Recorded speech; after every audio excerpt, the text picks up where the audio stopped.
ഞാൻ doctor P N. Suresh Kumar, Chethana centre for neuro psychiatry, Kozhikode ഇതിന് ഡയറക്ടറായിട്ട് പ്രവർത്തിക്കുന്നു.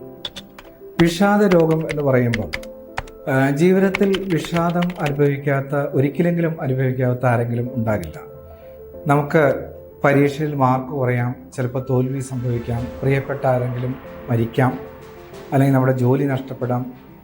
ഇത്തരത്തിലുള്ള സന്ദർഭങ്ങളിലെല്ലാം നമുക്ക് വിഷാദം എന്ന അവസ്ഥ നമുക്ക് അനുഭവപ്പെടാം. എന്നാൽ വിഷാദ രോഗം എന്ന് പറയുന്നത് ജീവിതത്തിൽ ഇത്തരത്തിലുള്ള ദുഃഖകരമായിട്ടുള്ളൊരു അവസ്ഥ അനുഭവിക്കുമ്പോൾ ഉണ്ടാകുന്ന ആ കുറച്ച് സമയത്തെ വിഷാദാവസ്ഥയെ അല്ല നമ്മൾ വിഷാദ രോഗം എന്ന് പറയുന്നത്. ഇനി നമ്മുടെ സമൂഹത്തിൽ മുഖം മൂടി അണിഞ്ഞ ചില വിഷാദങ്ങൾ നമുക്ക് പറയും. പ്രത്യേകിച്ചും ഇന്ത്യ പോലെയുള്ള വികസ്വര രാജ്യങ്ങളിൽ നമ്മളിപ്പോൾ ഡിപ്രഷൻ എന്ന് പറയുമ്പം മുമ്പ് സൂചിപ്പിച്ച പോലെ എനിക്ക് ജീവിതം ഇല്ല, എന്നെ സഹായിക്കാൻ ആരുമില്ല, അല്ലെങ്കിൽ ഞാൻ ആത്മഹത്യയെക്കുറിച്ച് ചിന്തിക്കുന്നു, അതൊക്കെയാണ് സാധാരണ ക്ലാസിക്കൽ ഡിപ്രഷൻ്റെ ലക്ഷണങ്ങൾ. പക്ഷേ നമ്മളെ ഇന്ത്യ പോലുള്ള രാജ്യത്ത് അല്പം വിദ്യാഭ്യാസമൊക്കെ കുറഞ്ഞ ചെറിയ താഴേക്കിടയിലുള്ള ആളുകൾ ഒരു ഡിപ്രഷൻ വരുമ്പം പലപ്പോഴും ആ ഡിപ്രഷൻ്റെ ആ വൈകാരികമായിട്ടുള്ള ലക്ഷണങ്ങളൊന്നും സാധാരണയായിട്ട് അവർ പ്രകടിപ്പിക്കാറില്ല. അവർ മിക്കവാറും ശാരീരിക രോഗങ്ങളുടെ ലക്ഷണങ്ങളൊക്കെ ആയിട്ടാണ് അവർ ഡിപ്രഷനെ കുറിച്ച് പറയുക. അതായത് എനിക്ക് കടച്ചിൽ, പുകച്ചിൽ, തലവേദന, നെഞ്ചുവേദന, വയറുവേദന, പുറം വേദന, വിശപ്പില്ല, വൈറൽ ഗ്യാസ്, അത്തരത്തിലുള്ള ശാരീരിക രോഗങ്ങളുടെ ലക്ഷണങ്ങളായിട്ടാണ് പലപ്പോഴും നമ്മുടെ നാട്ടിലൊക്കെ ആളുകൾ ഈ ഡിപ്രഷനായിട്ട് വരിക. അപ്പോൾ പലപ്പോഴും ഇത്തരത്തിലുള്ള ശാരീരിക രോഗങ്ങളുടെ പല ടെസ്റ്റുകളൊക്കെ ചെയ്യും. എല്ലാ ടെസ്റ്റുകളും നോർമലായിരിക്കും. വേദനയ്ക്കും കടച്ചിലിനും പുകച്ചിലുള്ള പല മരുന്നുകളും ഡോക്ടർ കൊടുക്കും. പക്ഷേ കുറച്ച് ദിവസങ്ങളൊക്കെ ചിലപ്പോൾ അവർക്ക് വ്യത്യാസം കിട്ടാം. പക്ഷെ അവരുടെ ശരിയായിട്ടുള്ള ഡിപ്രഷൻ അവസ്ഥ മാറുകയില്ല. അപ്പോൾ നമുക്ക് വേണ്ടത് ഈ ഡിപ്രഷനുള്ള അവസ്ഥ ശരിയായിട്ട് കണ്ടുപിടിച്ച് അതിന് വേണ്ട തക്കതായിട്ട് ചികിത്സ കൊടുക്കുകയാണ് വേണ്ടത്.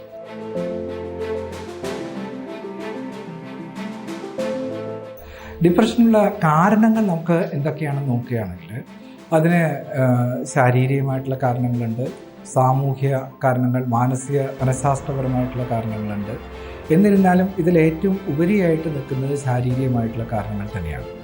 അതായത് ഡിപ്രഷൻ്റെ പ്രഥമമായിട്ടുള്ള കാരണം എന്താണെന്ന് നോക്കുകയാണെങ്കിൽ നമ്മുടെ തലച്ചോറിൻ്റെ ഉള്ളിൽ തലച്ചോറിലെ കോശങ്ങൾ ന്യൂറോൺസ് തമ്മിൽ ആശയങ്ങൾ കൈമാറാനായിട്ട് ഉപയോഗിക്കുന്ന പല ട്രാൻസ്മിറ്റേഴ്സും രാസപരിവാഹ വസ്തുക്കൾ, അതായത് സിറട്ടോണിൻ, നോറെപ്പിനെഫ്രിൻ, എപ്പിനെഫ്രിൻ, ഡോപ്പമിൻ, ഇത്തരത്തിലുള്ള രാസപരിവാഹ വസ്തുക്കളുടെ ഉൽപ്പാദനം തലച്ചോറിൽ നമുക്കൊരു ലിംബിക് സിസ്റ്റം എന്നൊക്കെ പറയും, ഇമോഷണൽ സർക്യൂട്ട് എന്ന് പറയുന്ന ഒരു തലച്ചോറിൻ്റെ ഉൾഭാഗത്തുള്ളൊരു ഭാഗമാണ്.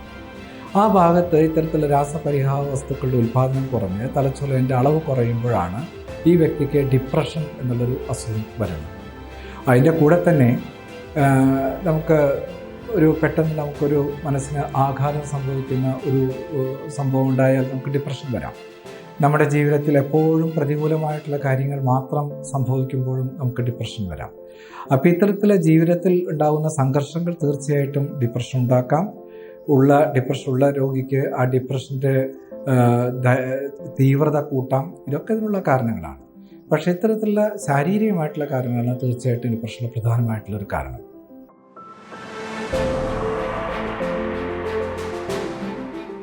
ഇനി ഡിപ്രഷനെ നമ്മൾ പല ഗ്രേഡുകളായിട്ട് തരംതിരിക്കും. Mild, moderate, severe. ലഘു വിഷാദരോഗം, ഒരു മോഡറേറ്റ്, പിന്നെ സിവിയർ, കഠിനമായിട്ടുള്ള വിഷാദരോഗം എന്നൊക്കെ പറയും. അപ്പോൾ ഈ മോഡറേറ്റ്, കഠിനമായിട്ടുള്ള വിഷാദരോഗമൊക്കെ ആണെങ്കിൽ തീർച്ചയായിട്ടും അതിന് ബയോളജിക്കൽ ട്രീറ്റ്മെൻറ്റാണ് വേണ്ടത്. അതായത് മരുന്നുകളും ഒരു തരത്തിലുള്ള അതുമാതിരിയുള്ള മറ്റ് ശാരീരികമായിട്ടുള്ള ചികിത്സകളാണ് വേണ്ടത്.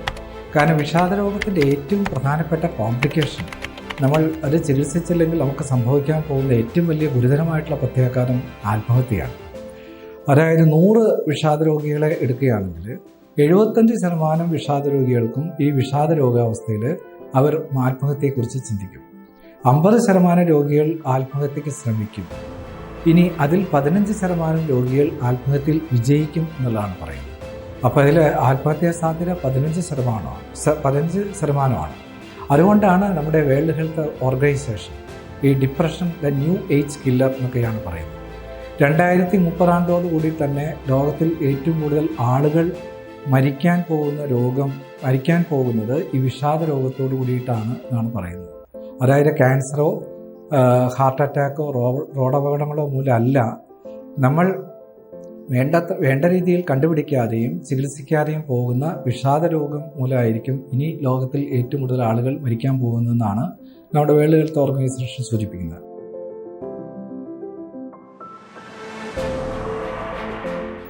അപ്പോൾ തീർച്ചയായിട്ടും ചികിത്സിക്കേണ്ട രോഗമാണ്. മൈൽഡ് ഡിപ്രഷൻ ആണെങ്കിൽ നമുക്ക് 2 തരത്തിലും ചികിത്സിക്കാം. ഒന്ന് സൈക്കോളജിക്കൽ ട്രീറ്റ്മെൻ്റ് ഉണ്ട്, അതായത് കോഗ്നിറ്റീവ് ബിഹേവിയർ തെറാപ്പി എന്നൊക്കെ പറയുന്ന നമ്മുടെ മനസ്സിൻ്റെ വികലമായിട്ടുള്ള ചിന്തകളെല്ലാം മാറ്റിയെടുക്കാനായിട്ടുള്ള ഒരു സൈക്കോളജിക്കൽ കൗൺസിലിംഗ് പോലെയുള്ള ഒരു ട്രീറ്റ്മെൻറ്റാണ് കോഗ്നിറ്റീവ് ബിഹേവിയർ തെറാപ്പി. ലഘുവിഷാദ രോഗത്തിൽ ചിലപ്പം അത് മതിയായിരിക്കും. പക്ഷേ മോഡറേറ്റ് സിവിയർ ഡിപ്രഷൻ, ഈ 2 രീതിയിലുള്ള ഡിപ്രഷനും തീർച്ചയായിട്ടും നമുക്ക് വേണ്ടത് ശാരീരികമായിട്ടുള്ള ചികിത്സകളാണ്, ബയോളജിക്കൽ ട്രീറ്റ്മെൻറ്റ് എന്ന് പറയും. അതിൽ നമ്മൾ കൊടുക്കാൻ പോകുന്ന മരുന്ന് ആൻറ്റി ഡിപ്രസൻറ്റ് എന്ന് പറയുന്ന മരുന്നുകളാണ്. അതായത് അവരുടെ സെറട്ടോണിൻ, നോറെപ്പിനെഫ്രിൻ, ഡോപ്പമിൻ മുമ്പ് സൂചിപ്പിച്ച ഈ ന്യൂറോ ട്രാൻസ്മിറ്റേഴ്സിൻ്റെ എല്ലാം തലച്ചോറിൽ അളവ് കൂട്ടിയെടുക്കുന്നതിനുള്ള വിവിധ തരത്തിലുള്ള ആൻറ്റി ഡിപ്രസൻറ്റ് മരുന്നുകൾ നമുക്ക് ഇന്ന് ലഭ്യമാണ്. പക്ഷേ ജനങ്ങളുടെ ഒരു സംശയം എന്താണെന്ന് വെച്ചാൽ, നമ്മൾ ഈ സൈക്യാട്രിയിൽ കൊടുക്കുന്ന മരുന്നുകളെല്ലാം പലപ്പോഴും ഉറക്ക ഗുളികകളാണ്, രോഗികളെ മയക്കിക്കെടുത്താനായിട്ട് ഉപയോഗിക്കുന്ന മരുന്നുകളാണ്. ഇനി മാത്രമല്ല, ഇത്തരത്തിലുള്ള മരുന്നുകൾ സ്ഥിരമായിട്ട് കഴിച്ചാൽ നമുക്ക് അഡിക്ഷൻ വരും, രോഗി അതിന് അടിമപ്പെട്ടു പോകും, പിന്നെ നിർത്താനായിട്ട് പ്രയാസമാണ്, ഒരിക്കൽ കഴിച്ചാൽ പിന്നെ ജീവിതകാലം മുഴുവൻ കഴിക്കേണ്ടി വരും. പിന്നെ ഇത്തരത്തിലുള്ള മരുന്നുകളൊക്കെ കഴിച്ച് കഴിഞ്ഞാൽ നമ്മുടെ കിഡ്നി അടിച്ചു പോകും, ലിവർ പോവും. അങ്ങനെ പല തെറ്റിദ്ധാരണകളും ഈ മരുന്നുകളെക്കുറിച്ചൊക്കെ ഉണ്ട്. പക്ഷേ അതെല്ലാം തെറ്റാണ്. ശരിക്കും ഒരു വിഷാദ രോഗം ഉള്ള ഒരു വ്യക്തിക്ക് അതിൻ്റെ ഒരു കോഴ്സ് ഓഫ് ട്രീറ്റ്മെൻറ്റ് എന്ന് പറഞ്ഞാൽ, ഒരു തവണ ഡിപ്രഷൻ വന്നു കഴിഞ്ഞാൽ 1 വർഷത്തേക്കാണ് അത് ചികിത്സിക്കുക. പക്ഷെ പലർക്കും ഡിപ്രഷൻ ജീവിതത്തിൽ 3 അതിലേറിയോ തവണ വരികയാണെങ്കിൽ പലപ്പോഴും അത് ജീവിതത്തിൽ വരാതിരിക്കാനായിട്ട് തുടർച്ചയായിട്ടുള്ള ചികിത്സ വേണ്ടി വരും. പലപ്പോഴും ഇത്തരത്തിലുള്ള മരുന്നുകൾ കൊടുത്തിട്ടുള്ള ചികിത്സയ്ക്ക് കൂടെ തന്നെ അതികഠിനമായിട്ടുള്ള ആത്മഹത്യാ ചിന്തയുള്ളൊരു വ്യക്തിയാണെങ്കിൽ പെട്ടെന്ന് നമുക്ക് ഈ ആത്മഹത്യാ ചിന്ത കുറയണം. ഇപ്പോൾ ഒരു വിദ്യാർത്ഥി, അതികഠിനമായിട്ടുള്ള ഡിപ്രഷനുള്ള ഒരു വിദ്യാർത്ഥി, അയാൾക്ക് നാളെ തന്നെ ഈ ഡിപ്രഷൻ കുറഞ്ഞ് പരീക്ഷ എഴുതണം, അല്ലെങ്കിൽ ഒരു കല്യാണം നാളെ തന്നെ നടക്കേണ്ട ഒരാളാണെങ്കിൽ പെട്ടെന്ന് വിഷാദ രോഗം കുറയ്ക്കാനായിട്ട് താൽക്കാലികമായിട്ട് 1 ദിവസത്തേക്ക് കുറയ്ക്കാൻ വേണ്ടിയിട്ട് നമുക്ക് ചില മരുന്നുകളൊക്കെ ലഭ്യമാണ്. കീറ്റമിൻ തെറാപ്പി എന്നൊക്കെ പറയും. അത്തരത്തിൽ കീറ്റമിൻ കൊടുത്താൽ തൽക്കാലം കുറയാം. പക്ഷേ അതിൻ്റെ കൂടെ തന്നെ മരുന്നുകൾ തുടർച്ചയായിട്ട് കഴിക്കേണ്ടി വരും.